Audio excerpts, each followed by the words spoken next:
My name is Amy. My husband and I own Frog Hollow Farm, and we are starting a farmer to farmer small talk series. That's just some basic information that we think you might find useful for your own home garden. Given the times that we're experiencing right now, I think there's a lot of people who are going to be learning how to be farmers themselves.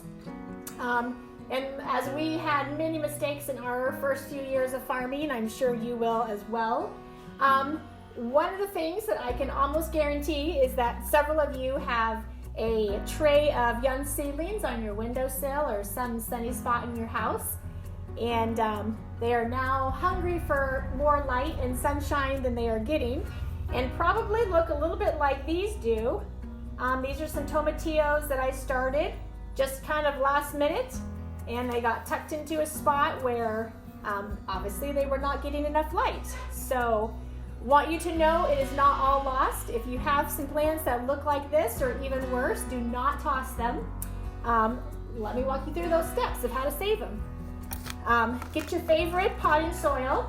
We have a organic potting mix from Phillips Soil over in the Portland area, and you want to make a nice solid deep indentation into your container.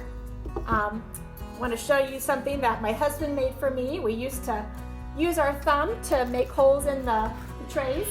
We do a few more now, and he made this little hole puncher for me that works like a charm.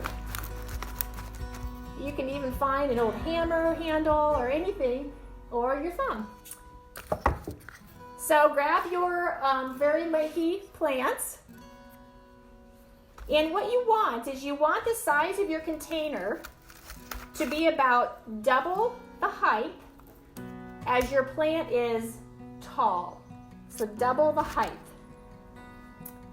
And if you don't have one that's completely double the height, don't worry about it. I'm going to show you how to even twist the plant around to make it fit. So if you look at some of these plants, some are quite twisted and growing odd directions. The stalk of the plant, the only part that you want above the soil, is just about 1/8 of an inch below where the leaves are starting to protrude out sideways. All of this part is actually going to be buried under soil. Now you notice I'm holding the plant like this because I want the orientation of the leaves to be up towards the sun.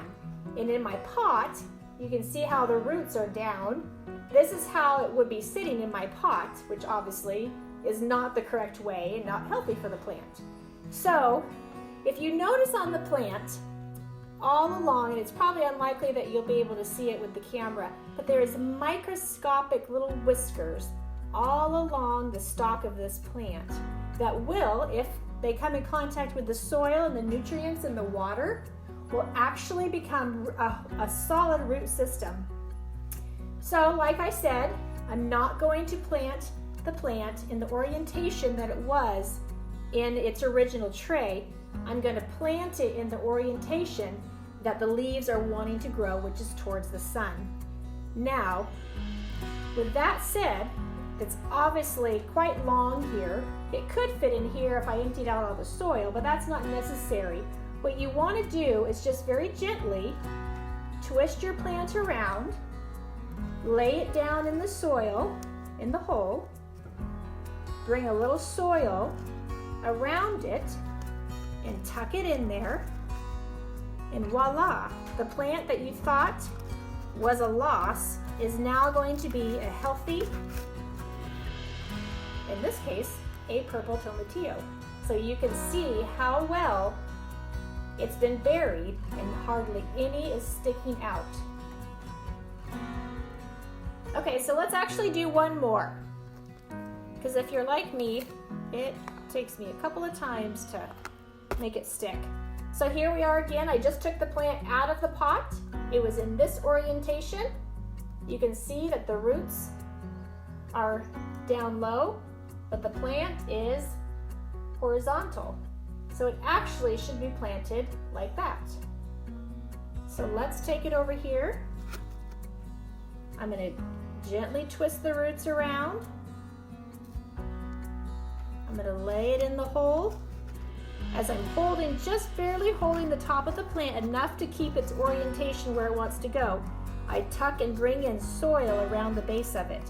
And I do tuck down enough so that the leaves are not touching the soil. Because if I water and it kind of like sucks the leaf down onto the soil, and I have too much water in there, it'll rot the leaf, and photosynthesis can't happen if that leaf dies, and then the whole plant will die. So bury it deep, tuck the soil down around it so that the leaves are not touching the dirt. Gently water it. I kind of water in a circular motion around the plant, not on the plant. And what you thought was a failure is actually not. And could be even more successful, because now you don't only have a small root, but you have this whole surface area is going to be a root system.